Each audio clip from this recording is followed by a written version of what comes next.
નમસ્કાર. આવતીકાલેમાં આપનું સ્વાગત છે. આવતીકાલે કેવી રણનીતિ મદદરૂપ થઈ શકશે અને કયા સંકેતો ઉપર નજર રાખવી જોઈએ એની ચર્ચા સાથે હાજર છું હું જર્નાલ ખંડી.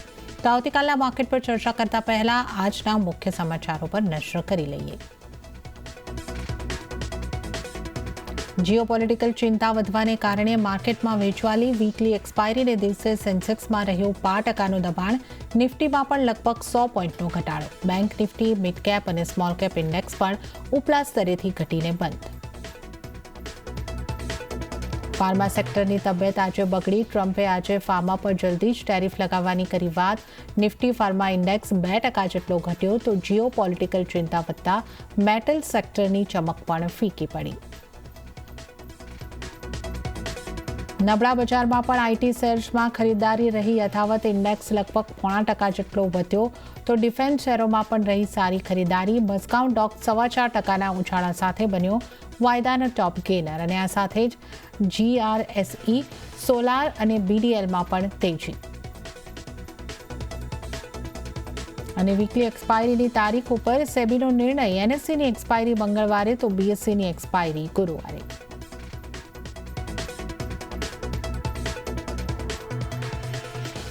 માર્કેટની એક્શનની વાત કરી લઈએ તો આજે બજારમાં આપણને દબાણ બનતું જોવા મળ્યું છે અને સેન્સેક્સની વાત કરીએ તો 0.26%નું દબાણ બનતું દેખાયું છે. 81,583ના સ્તર ઉપર સેન્સેક્સનું ક્લોઝિંગ થયું છે. નિફ્ટીની વાત કરીએ તો 0.37%નું દબાણ બન્યું છે. 24,853 ઉપર નિફ્ટીનું ક્લોઝિંગ થતાં આપણને જોવા મળ્યું છે. મિડ કેપની વાત કરીએ તો 0.66%નું દબાણ 58,379ના સ્તર પર ક્લોઝિંગ છે અને બેંક નિફ્ટીની વાત કરીએ તો ત્યાં 0.41%નું દબાણ બન્યું છે. 55,714 ઉપર ક્લોઝિંગ થતું આપણે જોઈ શકીએ છીએ. એડવાન્સ ડિક્લાઇન રેશિયો નેગેટિવ રહ્યો છે. માત્ર 814 શેર એવા રહ્યા કે જે લીલા નિશાનમાં બંધ થયા છે અને સામે 1,812 શેર એવા રહ્યા કે જ્યાં લાલ નિશાનમાં દબાણ સાથે કારોબાર બંધ થયા છે. નિફ્ટીના ટોપ ગેનર્સ અને લૂઝર્સ કાઉન્ટર ઉપર નજર કરી લઈએ. લૂઝર્સથી શરૂઆત કરીએ.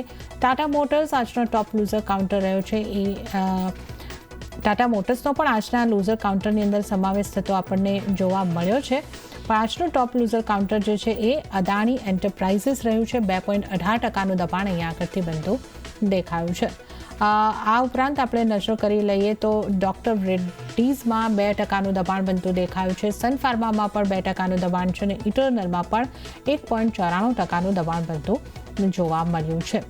તો આ આજના ટોપ લૂઝર કાઉન્ટર્સ રહ્યા છે અને ત્યારબાદ ONGC, Tata motors, Shriram finance અને બજાજ ફાઇનાન્સમાં આપણે 1.5-2% ઘટાડા સાથેના કારોબાર સાથે બંધ થતા જોયા છે.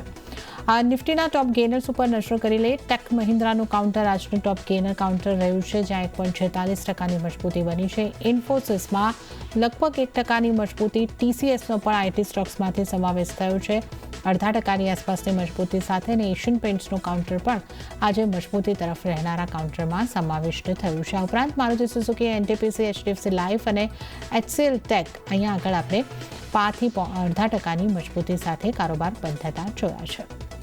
હવે આવતીકાલના બજાર અંગે આપણે વધુ ચર્ચા કરીશું અને આ ચર્ચામાં આપણી સાથે જોડાઈ રહ્યા છે મોનાક નેટવર્ક કેપિટલના અર્પણ શાહ.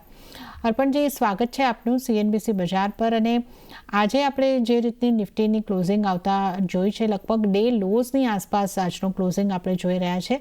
આગળ નિફ્ટી પર આપની કઈ રીતની સલાહ રહેશે? ગુડ ઇવનિંગ જણા. ફર્સ્ટલી જે નિફ્ટીમાં છેલ્લા ઘણા દિવસોથી એક રેન્જમાં કારોબાર થતો તમને જોવા મળી રહ્યો છે અને આજના દિવસે પણ સિમિલર વેમાં એક નેરો રેન્જમાં સાઇડવેઝ કોન્સોલિડેશન વાળું જ કારોબાર તમને બનતો જોવા મળ્યો હતો. એક બ્રોડર રેન્જની વાત કરીએ તો નીચેની સાઈડ પર 24,500 અને ઉપરની સાઈડ પર 25,100ના લેવલની વચ્ચે માર્કેટ કોન્સોલિડેટ કરી રહ્યું છે. અને એક શોર્ટર ટર્મ ટાઈમ ફ્રેમની અગર આપણે વાત કરીએ તો નીચેની સાઈડ પર 24,700 અને ઉપરની સાઈડ પર 25,900 આ રેન્જમાં એક કોન્સોલિડેટ કરતું જોવા મળી રહ્યું છે. સો જ્યાં સુધી આ રેન્જમાંથી even in a short term or in the medium term જ્યાં સુધી આ રેન્જમાંથી બ્રેકઆઉટ નથી આપતું ત્યાં સુધી તમને આ જ રીતે સાઇડવેઝ કોન્સોલિડેશન કરતું તમને જોવા મળી શકે છે. સો ટ્રેડર્સ એડવાઇઝ રહેશે કે ઇન્ડેક્સમાં કોઈ ફ્રેશ ટ્રેડ ઇનિશિયેટ કરવા કરતા ઇન્ડિવિજ્યુઅલ સ્ટોક્સ પર તમે ફોકસ રાખી શકો છો. સેમ ગોઝ વિથ બેંક નિફ્ટીમાં પણ સાઇડવેઝ કારોબાર થતો તમને જોવા મળી રહ્યો છે. ઉપરની સાઈડ પર 55,800ના લેવલની આસપાસ રેઝિસ્ટન્સ ફેસ કરતો તમને જોવા મળી રહ્યો છે, અને નીચેની સાઈડ પર 55,200ના લેવલની આસપાસ સપોર્ટ આવતો જોવા મળી રહ્યો છે. સો જ્યાં સુધી આ રેન્જમાંથી બ્રેકઆઉટ નથી આવતું ત્યાં સુધી અવોઇડ કરી શકો છો તમે ઇન્ડેક્સ. અને જ્યાં આગળ જે સેક્ટર્સમાં જે મોમેન્ટમ તમને પિકઅપ થતું જોવા મળી રહ્યું છે, જેમ કે આજના દિવસે આઈટી એઝ અ સેક્ટરમાં તમને એક સ્ટ્રોંગ પરફોર્મન્સ આવતું જોવા મળી રહ્યું હતું. ઇન્ડેક્સને બેન્ચમાર્ક ઇન્ડેક્સને આઉટ પરફોર્મ કરતું જોવા મળી રહ્યું હતું. સો આઈટી ઇન્ડેક્સ અને આઈટી શેર્સને તમે ધ્યાનમાં રાખી શકો છો, અને આઈટીના ઇન્ડિવિજ્યુઅલ સ્ટોક્સને પોઝિટિવ સાઇડ પર ટ્રેડ કરી શકો છો. ઓન ધી નેગેટિવ સાઇડ ફાર્મામાં આજે એક નેગેટિવ રિવર્સલ ફોર્મેશન બનતું જોવા મળ્યું છે, અને એક નેગેટિવ કેન્ડલસ્ટિક સાથે ક્લોઝ થતું જોવા મળી રહ્યું છે. સો ફાર્માના શેર્સને તમે નેગેટિવ બેરિશ મોમેન્ટમ સાથે ટ્રેડ કરી શકો છો, અને નેગેટિવ સાઇડ પર શોર્ટ સેલ કરી શકો છો. ઓકે, તો અહીંયા આગળ ઇન્ડેક્સને થોડું એટલે નિફ્ટી અને બેંક નિફ્ટીને અહીંયા આગળથી હાલ અવોઇડ કરવાની સલાહ બનતી દેખાઈ રહી છે. અત્યારે નવા ટ્રેડ ઇનિશિએટ કરવાની અહીંયા આગળ સલાહ નથી બની રહી. તો ખાસ કરીને તમારે જે ફાર્માના સ્ટોક અને આઈટી સ્ટોક્સની અંદર ધ્યાન આપવાનું છે એની આપણે ડિટેલમાં વાત કરીશું. પરંતુ આપણે અર્પણજીનો વ્યૂ લીધો છે નિફ્ટી ઉપર. અન્ય નિષ્ણાત પર નિફ્ટીને માટે કઈ રીતની સલાહ આપી રહ્યા છે એ પણ જોઈ લઈએ. મીરાઈ એસેટ શેરખાનના જતીન ગેડિયાની સલાહ જોઈએ તો એમણે નિફ્ટીને બાય કરીને ચાલવાની સલાહ આપી છે. ટાર્ગેટ તેઓ જોઈ રહ્યા છે 25,000નો, અને સ્ટોપ લોસ 24,750નો રાખવાની સલાહ મીરાઈ એસેટ શેરખાનના જતીન ગેડિયા તરફથી. 25,000ના ટાર્ગેટ માટે નિફ્ટીને બાય કરો. હવે આપણે નજર કરી લઈએ એસએસજી ફાઇનાન્સના વિરલ છેડાની કઈ રીતની સલાહ બની રહી છે. વિરલ છેડાએ નિફ્ટી ફ્યુચરને સેલ કરવાની સલાહ આપી છે 24,900ની આસપાસ. ટાર્ગેટ તેઓ જોઈ રહ્યા છે 24,700નો, અને સ્ટોપ લોસ 25,050નો રાખવાની સલાહ એમને આપી છે. તો આ એસએસજી ફાઇનાન્સના વિરલ છેડાની સલાહ. તો નિફ્ટી ઉપર આપણે ત્રણેય નિષ્ણાતોની સ્ટ્રેટેજી જાણી છે, અને આ માર્કેટની વોલેટિલિટી વચ્ચે સલાહ અહીંયા આગળથી આપણને જે મળતી દેખાય છે એના પર નજર કરી છે. પણ માર્કેટ બંધ થયા બાદ એક મોટી અપડેટ આપણને આવતી જોવા મળી. બીએસસી અને એનએસસીની વીકલી એક્સપાયરીને લઈને આજે મોટા સમાચાર આવતા જોવા મળ્યા છે. સેબીએ બંને એક્સચેન્જની વીકલી એક્સપાયરીના દિવસ નક્કી કરી લીધા છે, જેમાં એનએસસીની વીકલી એક્સપાયરી મંગળવારે થશે અને બીએસસીની એક્સપાયરી ગુરુવારે થશે. આના ઉપર વધુ વિગતો આપવા માટે સહયોગી યતીન મોતા આપણી સાથે જોડાઈ ગયા છે. જી યતીનજી, એક્સપાયરીના ડેઝને લઈને શું અપડેટ આવી છે? સેબી તરફથી મોટો નિર્ણય લેવાયો છે એક્સપાયરીના દિવસોને લઈને, અને જે પુષ્ટિ થઈ રહી છે બીએસસી તરફથી તેમને ગુરુવારનો દિવસ એલોટ કરવામાં આવ્યો છે. એટલે હવે બધી જ એફએનો એક્સપાયરી બીએસસીની ગુરુવારે થશે, તેમજ એનએસસીને મંગળવારનો દિવસ એલોટ કરવામાં આવ્યો છે, અને એમની એફએનો એક્સપાયરી મંગળવારે થશે. ઓબ્વિયસલી તમને અગર જાણ હોય તો થોડા દિવસો પહેલાં એનએસસીએ પોતાની એક્સપાયરી ડે પોતાના હિસાબે બદલી કરીને સોમવાર કરી નાખ્યું હતું. તેના પછી સેબીને ઇન્ટરવેન્શન કરવું પડ્યું હતું, અને હવે એપ્લિકેશન્સ મેળવ્યા બાદ સેબીએ આ ડિસિઝન અનાઉન્સ કર્યું છે. ક્લિયરલી વાત કરીએ બીએસસીની તો કંપની લિસ્ટેડ છે, એટલા માટે કાલે એક નેગેટિવ રિએક્શન આવી શકે, કારણ કે બ્રોકરેજીસના હિસાબે 10થી 20% વચ્ચે બીએસસીનો ઇન્ક્રિમેન્ટલ વોલ્યુમ ઇમ્પેક્ટ થઈ શકે છે, જેના કારણે 7થી 8% અર્નિંગ્સ ઉપર ઇમ્પેક્ટ આવી શકે છે. એટલા માટે કદાચ કાલે સ્ટોક થોડું નેગેટિવલી રિએક્ટ કરે. વેલ્યુએશનના લિહાઝે બી 45થી 50ના પી રેશિયો ઉપર બીએસસી અત્યારે ટ્રેડ કરી રહ્યો છે, તો કદાચ અહીંયા થોડું ઘણું પ્રેશર આપણને જોવા મળી શકે છે. જી યતીનજી, આપનો આભાર આ સમગ્ર વિગતો આપવા માટે. ત્યારે જ અર્પણજી, જે રીતે આ એક્સપાયરીની ડેટ ચેન્જ થઈ છે અને બીએસસીના સ્ટોક ઉપર આની ઇમ્પેક્ટ આવતી દેખાઈ શકે છે, તો આપણે આજની જે સ્ટોક સ્પેસિફિક ચર્ચા છે એની શરૂઆત અહીંયાથી જ કરીએ. બીએસસીના સ્ટોક અને આપ કઈ રીતે જોઈ રહ્યા છો, અને કઈ રીતની આપની સલાહ રહેશે બીએસસીના સ્ટોક પર?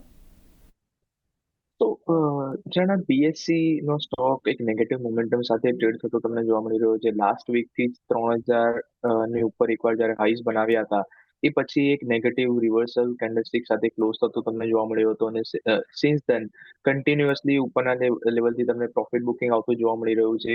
અને જે રીતે આજના દિવસે પણ એક નેગેટિવ મોમેન્ટમ સાથે ટ્રેડ થયો હતો, plus end of the day આજે પોસ્ટ માર્કેટ અવર્સ જે ફાઇનલ અનાઉન્સમેન્ટ આવ્યું છે, કે હવે ટ્યુઝડે થી જે બીએસસી ની એક્સપાયરી જે થર્સડે શિફ્ટ થશે અને થર્સડે વાળી એનએસસી ની એક્સપાયરી ટ્યુઝડે શિફ્ટ થશે. સો ઇન અ વે થોડું વોલ્યુમ ઇમ્પેક્ટ આવતું તમને જોવા મળી શકે છે. મે બી લોંગ ટર્મમાં એ ઇમ્પેક્ટ થોડું નલિફાઈ થઈ શકે છે, but in a sorter term definitely એક નેગેટિવ ઇમ્પેક્ટ આવતો જોવા મળી શકે છે. વોલ્યુમ સાઇડ પર ઇમ્પેક્ટ આવતો જોવા મળી શકે છે અને એ જ રીઝનના કારણે આવતીકાલે બીએસસી નું કાઉન્ટર એક નેગેટિવ બાયસ સાથે ટ્રેડ થતું જોવા મળી શકે છે. નીચેની સાઈડ પર 2550 2540 ના એના સપોર્ટ લેવલ છે અને ત્યાં સુધી તમને આ કાઉન્ટર સ્લાઇડ થતું જોવા મળી શકે છે. ઓકે, તો બીએસસીમાં આવતીકાલે આપણને આનું રિએક્શન દેખાઈ શકે છે, થોડું દબાણ બની શકે છે 2550 2540 સુધી આ ઘટાડો આપણને આવતીકાલે આવતો દેખાઈ શકે છે. ત્યારે જ અર્પણજી હવે વધુ સ્ટોક્સની ચર્ચા પણ કરી લઈએ. તો જે રીતે આજે આપણે જોયું, આપણે પણ ઉલ્લેખ કર્યો કે આઈટી સ્ટોક્સમાં આજે આપણને ખરીદારી આવતી જોવા મળી. ટેક મહિન્દ્રાનું કાઉન્ટર 1.46% મજબૂત રહ્યું. ઇન્ફોસિસ, ટીસીએસ આ બધા કાઉન્ટર નિફ્ટીના ટોપ ગેનર્સની અંદર શામેલ થતા આપણને જોવા મળ્યા છે. આઈટી સ્ટોક્સમાં ક્યાં ફોકસ રહેવો જોઈએ અને કયા આઈટી સ્ટોક પર આપની સલાહ બનશે? તો બે સ્ટોક પર તમે ધ્યાન રાખી શકો છો, ઇન્ફોસિસ અને એચસીએલ ટેક. આ બંને કાઉન્ટર ગઈકાલે પણ એક પોઝિટિવ બાયસ સાથે ટ્રેડ થતા જોવા મળ્યા હતા અને આજના દિવસે પણ માર્કેટને આઉટપરફોર્મ કરીને એક પોઝિટિવ બાયસ સાથે ક્લોઝ આવતા જોવા મળે છે. Among that Infosys is our આજનું એક વન ઓફ ધ રેકમેન્ડેશન છે. ઇન્ફોસિસનું કાઉન્ટર કરન્ટલી જે 1635 ના લેવલની આસપાસ જે ટ્રેડ થઈ રહ્યું છે એ લેવલ પર તમે ઇન્ફોસિસના કાઉન્ટરને બાય કરી શકો છો. નીચેની સાઈડ પર 1605 સ્ટોપ લોસ રાખી શકો છો અને ઉપરની સાઈડ પર 1665 થી 1685 સુધીના અપસાઇડના ટાર્ગેટ એક્સપેક્ટ કરી શકો છો. ઓકે, તો ઇન્ફોસિસ પર ખાસ અર્પણજીની સલાહબંધી દેખાઈ રહી છે. અહીંયા ખરીદી કરીને તમે ચાલી શકો છો. ઇન્ફોસિસ માટે 1605નો સ્ટોપ લોસ તમારે ધ્યાને રાખવાનો રહેશે અને 1665 અને 1685 સુધીના ટાર્ગેટ તમને અહીં આગળથી બનતા દેખાઈ શકે છે. તો આ એક અર્પણજીનો ટ્રેડિંગ કોલ પણ અહીં આગળથી બની રહ્યો છે આઈટી સ્ટોક્સમાંથી ઇન્ફોસિસ. અર્પણજી, એક ટ્રેડિંગ કોલની આપણે ચર્ચા કરી છે, તો આપનો બીજો ટ્રેડિંગ કોલ પણ હમણાં જાણી લઈએ. બીજો આપની પસંદગીનો સ્ટોક કયો રહેશે? સો બીજો જે ટ્રેડિંગ કોલ રહેશે એ નેગેટિવ સાઇડ પર રહેશે. ઝાયડસ લાઈફ, જેમ કે આપણે શોના સ્ટાર્ટિંગમાં વાત કરી કે ફાર્મા સેક્ટર અને ફાર્માના સ્ટોક્સ એક નેગેટિવ મોમેન્ટમ સાથે ટ્રેડ થતા જોવા મળ્યા હતા અને એક બેરિશ કેન્ડલસ્ટિક સાથે ક્લોઝ આવતું જોવા મળ્યું છે. તો ઝાયડસ લાઈફનું જે ફ્યુચર જે છે 955 ના લેવલની આસપાસ ક્લોઝ આવ્યું છે. એ લેવલ પર તમે શોર્ટ સેલ કરી શકો છો 955 ના લેવલની આસપાસ. ઉપરની સાઈડ પર 967 ના સ્ટોપ લોસ રાખી શકો છો અને ડાઉન સાઈડમાં 940 સુધીના ડાઉન સાઈડના ટાર્ગેટ એક્સપેક્ટ કરી શકો છો. ઓકે, તો ઝાયડસમાં સેલ કરીને ચાલવાની અહીં આગળથી સલાહ બની રહી છે. 940ના આ ટાર્ગેટ અહીં આગળથી બનતા દેખાઈ શકે છે. તો સેલ તરફની સલાહ ઝાયડસ લાઈફની અંદર બનતી દેખાઈ રહી છે. તો આપણે આ ટ્રેડિંગ કોલ્સની આપણે અહીં આગળથી વાત કરી છે. ઝાયડસ માટે સ્ટોપ લોસ જે છે 967નો ધ્યાને રાખવાનો રહેશે. તો ઝાયડસ લાઈફમાં સેલ અને ઇન્ફોસિસમાં બાય કરીને ચાલવાની સલાહ બની રહી છે. ત્યારે જ આજે ફોકસમાં રહેલા બીજા કાઉન્ટર્સની પણ આપણે અહીં આગળથી વાત કરી લઈએ. તો એક આઈટીના ઉપરાંત જો કશે ખરીદારી દેખાઈ હતી તો એ ડિફેન્સના સ્ટોકની અંદર આપણને આવતી દેખાઈ હતી, જ્યાં મઝગાંવ ડોક જેવા કાઉન્ટર આપણને સારી મજબૂતી આપતા દર્શાવી રહ્યા હતા. પણ અહીંયા પણ આપણે જોઈએ તો જે શિપ એસસીઆઈ જેવા કાઉન્ટર છે ત્યાં એક ઘટાડો પણ હતો. કોચિન શિપ પોઝિટિવ હતું. મઝગાંવ ડોકમાં જે રીતે આપણે વાત કરી 4% ઉપરની મજબૂતી હતી. તો કઈ રીતે આપ ડિફેન્સ કાઉન્ટરને જોઈ રહ્યા છો અર્પણજી? તો ડિફેન્સ કાઉન્ટર કરંટ લેવલ પર થોડું ડિફિકલ્ટ છે બાય કરવા માટે, બિકોઝ જે રિસેન્ટલી જે 10th ઓફ મે પછી જે આ કાઉન્ટર્સમાં જે રનઅપ આવ્યું છે, એક્સ્ટ્રીમલી સ્ટ્રોંગ રનઅપ આવ્યું છે. મોર દેન 25-30% રિટર્ન્સ તમને વિધિન અ મંથ ઓર સોમાં તમને આવતા જોવા મળ્યા છે. નિફ્ટી ડિફેન્સ ઇન્ડેક્સની પણ અગર આપણે વાત કરીએ તો જે માર્ચ મહિનામાં જે લોઝ બનાવ્યા હતા 5000ના લેવલની આસપાસ, 5000ના લેવલથી 9200 કરન્ટલી, દેટ મીન્સ મોર દેન 90% જેવા રિટર્ન તમને ઓલરેડી વિધિન 4 to 5 મંથ્સમાં બનતા જોવા મળ્યા છે. વિચ ઇન્ડિકેટ્સ કે જે રિસેન્ટલી જે ડિફેન્સ સ્ટોક્સમાં જે રેલી આવી છે, એક્સ્ટ્રીમલી શાર્પ રેલી છે અને કરંટ લેવલ પર રિસ્ક રિવોર્ડ તમારા ફેવરમાં નથી. તો કરંટ લેવલ પર કોઈ ફ્રેશ બાઇંગનું રેકમેન્ડેશન નહીં આપવું. તમારી પાસે તમારા હોલ્ડિંગમાં હોય તો ડેફિનેટલી તમે હોલ્ડ કરી શકો છો. બટ અગર લોંગ ટર્મ માટે પણ અક્યુમ્યુલેટ કરવું હોય કે શોર્ટ ટર્મ ટ્રેડિંગ માટે પણ અક્યુમ્યુલેટ કરવું હોય તો બેટર છે કે થોડા ડીપનું તમે વેઇટ કરી શકો છો. I feel in a major time frame તમને આ કાઉન્ટરમાં 4 to 5% જેવા ડીપ આવતા જોવા મળી શકે છે નજીકના દિવસોમાં. By the time probably June એક્સપાયરીના એન્ડ સુધીમાં 4 to 5% અગર કરેક્શન આવે છે તો એ વખતે તમે આ કાઉન્ટર્સને તમારા પોર્ટફોલિયોમાં અક્યુમ્યુલેટ કરી શકો છો. અર્પણજી, હવે ઓટો કાઉન્ટર્સની વાત કરી લઈએ અને ટાટા મોટર્સથી આપણે શરૂઆત કરીએ. લગભગ સતત ચોથા દિવસે આપણે આ કાઉન્ટરની અંદર આ દબાણ બનતા જોઈ રહ્યા છે. આજના દિવસમાં 0.5% દબાણ બની રહ્યું છે. તો અહીંયા આપની કઈ રીતની સલાહ રહેશે અને આ ઉપરાંત અન્ય કોઈ ઓટો કાઉન્ટર ઉપર આપની સલાહ હોય તો એ પણ જણાવશો. ટાટા મોટરના કાઉન્ટરમાં recently I think guidance related update આવ્યું હતું અને કોઈ મંથલી નંબર્સ આવ્યા હતા અને એ રીઝનના કારણે તમને એક શાર્પ ફોલ જે જેગુઆરના નંબર જે રિલીઝ થયા હતા એમાં એ પછી ટાટા મોટર્સમાં તમને એક શાર્પ ફોલ આવતો જોવા મળ્યો હતો. આજના દિવસે પણ કન્ટિન્યુએશન ઓફ ધ ડાઉનસાઇડ બનતી જોવા મળી હતી અને ચાન્સીસ છે કે જે રીતે ફોર્મેશન બનાવી રહ્યું છે, શોર્ટ સાઇડ પર બિલ્ડઅપ બનાવી રહ્યું છે, એ જોતા લાગી રહ્યું છે કે નીચેની સાઇડ પર 650 સુધીના ડાઉનસાઇડના ટાર્ગેટ અચીવ કરતું જોવા મળી શકે છે. સો ટાટા મોટર પર બાયસ નેગેટિવ સાઇડ પર રહેશે. ઓન ધી અધર હેન્ડ અગર પોઝિટિવ સાઇડ પર અગર તમારે કોઈ કાઉન્ટરને ધ્યાનમાં રાખવું હોય તો તમે M&M as well as Hero MotoCorp from the 4-wheeler segment M&Mના કાઉન્ટરમાં સારું બાઇંગ નીચેના લેવલથી આવતું જોવા મળી રહ્યું છે. 3000ના લેવલની આસપાસ તમે M&Mના કાઉન્ટરને અક્યુમ્યુલેટ કરી શકો છો. અને હીરો મોટોનું counter is on the verge of breakout. 4450ના લેવલનું એનું રેઝિસ્ટન્સ ઝોન છે અને 4450ના લેવલની બ્રેકઆઉટની ઉપર તમે 4700 થી 4800 સુધીના અપસાઇડના ટાર્ગેટ હીરો મોટોકોર્પ માટે પણ એક્સપેક્ટ કરી શકો છો. તો અહીંયા આગળથી આપણે જે વાત કરી ટાટા મોટર્સ પર નેગેટિવ વ્યૂ બની રહ્યો છે અને M&M અને હીરો મોટોકોર્પમાં તમે ખરીદારી કરીને ચાલી શકો છો. હીરો મોટોકોર્પ માટે 4700-4800 સુધીના આ ટાર્ગેટ અહીંયા આગળથી બ્રેકઆઉટ બાદ આપણને બનતા દેખાઈ શકે છે. તો આપણે અહીંયા આગળથી ઓટો કાઉન્ટર્સની વાત કરી. આ ઉપરાંત આજે ઇટરનલના સ્ટોકમાં પણ લગભગ 2% સુધીનું આસપાસનું દબાણ આપણને જોવા મળ્યું છે. આ સ્ટોક પર આપની કઈ રીતની સલાહ રહેશે? સો ઇટરનલનું કાઉન્ટર છેલ્લા ઘણા સમયથી એક સાઇડવેઝ રેન્જમાં ટ્રેડ થતું જોવા મળી રહ્યું છે. ઉપરની સાઈડ પર 260 to 250 265 સુધીના ઝોનમાં રેઝિસ્ટન્સ લઈ રહ્યું છે અને નીચેની સાઈડ પર 245 250ના ઝોનમાં સપોર્ટ બનતું જોવા મળી રહ્યો છે. સો જ્યાં સુધી આ રેન્જમાંથી બહાર નથી આવતું અને બ્રેકઆઉટ નથી આપતું ત્યાં સુધી અવોઇડ કરવાનું રેકમેન્ડેશન રહેશે. ઇટરનલના કાઉન્ટરને તો અવોઇડ કરીને ચાલવાની સલાહ છે. મેટલ્સના કાઉન્ટરની અર્પણજી વાત કરી લઈએ, જ્યાં પણ આજે આપણને ઘટાડો બનતો દેખાયો હતો. હિન્દ કોપરનું કાઉન્ટર આજે લગભગ 4% જેટલું તૂટતું દેખાયું છે અને જો આપણે નિફ્ટીના સ્ટોક્સની વાત કરી લઈએ તો અહીંયા આગળથી હિન્ડાલ્કોની અંદર પણ આપણને દબાણ બનતું જોવા મળ્યું છે, લગભગ 1.25% આસપાસનું. ટાટા સ્ટીલમાં પણ 1% દબાણ છે અને JSW સ્ટીલમાં પણ 0.40% જેવો દબાણ બનતા દેખાયા છે. તો મેટલ સ્ટોક્સમાંથી આપની કયા સ્ટોક પર કઈ રીતની સલાહ રહેશે? સો હિન્દ કોપરમાં ઘણું કન્ફ્યુઝિંગ માર્કેટ મોમેન્ટમ છે બીકોઝ ગઈકાલે એક 3-4% ગેઇન સાથે ક્લોઝ આવ્યો હતો, જ્યારે આજના દિવસે એક નેગેટિવ મોમેન્ટમ સાથે ક્લોઝ આવતો જોવા મળ્યો છે. સો જ્યાં સુધી ક્લેરિટી નથી આવતી ઉપરની સાઈડ પર 265ના રેઝિસ્ટન્સ ઝોનની ઉપર બ્રેકઆઉટ આપીને બંધ નથી આપતું ત્યાં સુધી ઓવરઓલ અવોઇડ કરવાનું રેકમેન્ડેશન રહેશે. But from long term perspective અગર કોઈ કાઉન્ટરને ધ્યાનમાં રાખવું હોય તો તમે નેશનલ એલ્યુમિનિયમના કાઉન્ટરને ધ્યાનમાં રાખી શકો છો. કરન્ટલી એક 185-190ના ઝોનમાં કોન્સોલિડેશન કરી રહ્યો છે અને એક રેન્જ બાઉન્ડ કારોબાર કરતો તમને જોવા મળી રહ્યો છે. કરંટ લેવલની આસપાસ તમે આ કાઉન્ટરને એક્યુમ્યુલેટ કરી શકો છો. નીચે 178-177 સુધીના આગળ જો ડીપ આવે છે તો ફર્ધર આ કાઉન્ટરને એક્યુમ્યુલેટ કરી શકો છો અને ઉપરની સાઈડ પર પોઝિશન ટાર્ગેટ રહેશે. પોઝિશન ટાર્ગેટ 215 થી 225 સુધીના પોઝિશન ટાર્ગેટ એક્સપેક્ટ કરી શકો છો. ઓકે, નેશનલ એલ્યુમિનિયમ એટલે કે નાલ્કો ઉપર પોઝિશનલી તમે બાય કરીને ચાલી શકો છો. પોઝિશનલ ટાર્ગેટ 215થી લઈને 225ના બનતા દેખાઈ શકે છે. તો મેટલ્સ કાઉન્ટરમાંથી નાલ્કો નેશનલ એલ્યુમિનિયમ ઉપર તમે ધ્યાન રાખીને ચાલી શકો છો. આ ઉપરાંત પણ જે બેંક્સની જો વાત કરી લઈએ તો SBIનું કાઉન્ટર આજે પણ આપણને ફ્લેટિશ બંધ થતું દેખાયું છે અને પ્રાઇવેટ બેંકમાં આઈસીઆઈસીઆઈ બેંક, એચડીએફસી બેંક આ તમામમાં થોડું દબાણ બનતું દેખાયું હતું. કઈ રીતે આપ જોઈ રહ્યા છો પ્રાઇવેટ બેંક અને પીએસયુ બેંકમાંથી કયા કાઉન્ટર ઉપર આપની સલાહ બનશે?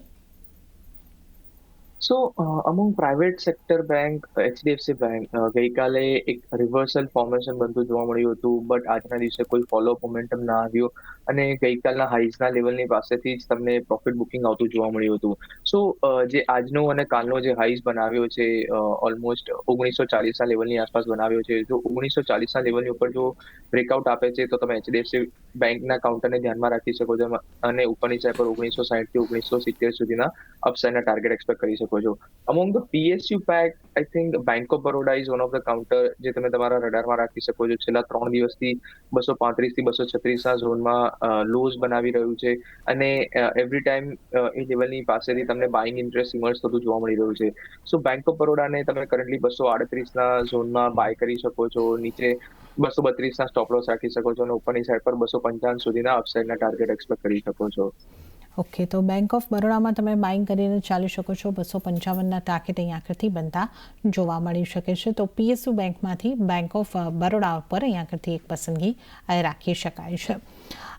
આજના દિવસે એક ચર્ચામાં રહેલું કાઉન્ટર જે વિશાલ મેગામાર્ટનું પણ રહ્યું છે, જ્યાં 4% મજબૂતી આજે આપણે બનતા જોઈ છે. વિશાલ મેગામાર્ટ માટે આપની કઈ રીતની સલાહ રહેશે? સો વિશાલ મેગામાર્ટ ઓવરઓલ અમારા કવરેજમાં નથી તો એના પર કોઈ કમેન્ટ નહીં રહે. ઓકે, બીજા સ્ટોક્સની ઉપર આપણે અહીં આગળથી ખાસ ચર્ચા કરી લઈએ. આજે ઘણા બધા સ્ટોક્સની અંદર આપણને જે રીતનું દબાણ બનતું દેખાયું છે, જીઓ ફાઇનાન્શિયલ્સમાં 0.5% દબાણ બનતું દેખાયું છે. બજાજ ફાઇનાન્સ, બજાજ ફિનસર્વ આ બધા સ્ટોક્સ પણ, જે શ્રીરામ ફાઇનાન્સ, એનબીએફસી લગતા બધા જે સ્ટોક છે એમાં દબાણ બન્યું છે. અર્પણજી, અહીંયા આપની કઈ રીતની સલાહ રહેશે?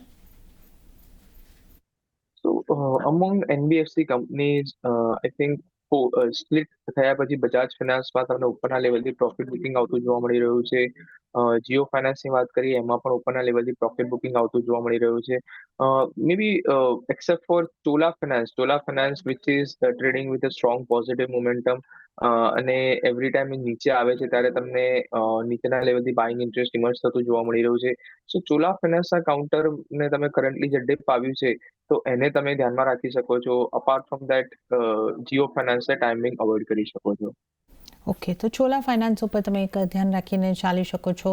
એક સલાહ આગળથી બનતી દેખાઈ રહી છે. અને હવે જો એફએમસીજી સ્ટોક્સની વાત કરી લઈએ, નેસ્લે ઇન્ડિયા, ટાટા કન્ઝ્યુમર આ કાઉન્ટર એવા રહ્યા કે જ્યાં 1% દબાણ બનતું જોવા મળ્યું છે. HUL ફ્લેટ રહ્યું છે અને આઈટીસીમાં પણ થોડું હલકું દબાણ 0.10-15% બનતું દેખાયું છે. એફએમસીજીમાંથી આપની સલાહ કઈ રીતની રહેશે અર્પણજી? તો એફએમસીજીના બધા કાઉન્ટર્સ એક સાઇડવેઝ કોન્સોલિડેશનમાં છે except for maybe Marico which is trading with positive momentum on the weekly chart. અને વીકલી ચાર્ટમાંથી પણ અગર આપણે વાત કરીએ તો ડેલી ચાર્ટ પર કરન્ટલી એક બોટમ બનાવીને, સ્વિંગ બોટમ બનાવીને એ લેવલથી એક રિવર્સલ આપવાનું અટેમ્પ્ટ કરી રહ્યું છે. ઓલ્ધો 680ના લેવલ પર 2 દિવસથી હોલ્ડ કરી રહ્યું છે. આઈ થિંક અગર જો 680ના લેવલ અગર જો હોલ્ડ કરે છે Marico on the closing basis, દેન તમે ઉપરની સાઈડ પર એક ફૂલ બેક એક્સપેક્ટ કરી શકો છો. 705 થી 715 સુધીના અપસાઇડના ફૂલ બેક એક્સપેક્ટ કરી શકો છો. ઓકે, તો એક મેરિકો ઉપર તમે એફએમસીજીમાંથી ધ્યાન રાખીને ચાલો. તો આ સલાહ એફએમસીજી સ્ટોક્સમાંથી. અને ત્યારે જ અર્પણજી, હવે સમય થઈ રહ્યો છે આપની પાસેથી રજા લેવાનો, તો આપના કોઈ ડિસ્ક્લોઝર? સો જણા આજના દિવસે આપણે જે પણ સ્ટોક્સ ઇન્ડેક્સિસ કે સેક્ટર પર વ્યૂ ડિસ્કસ કર્યો છે, સિમિલર વ્યૂ અમે અમારા clients, friends as well as family જોડે પણ શેર કરેલો હોઈ શકે છે.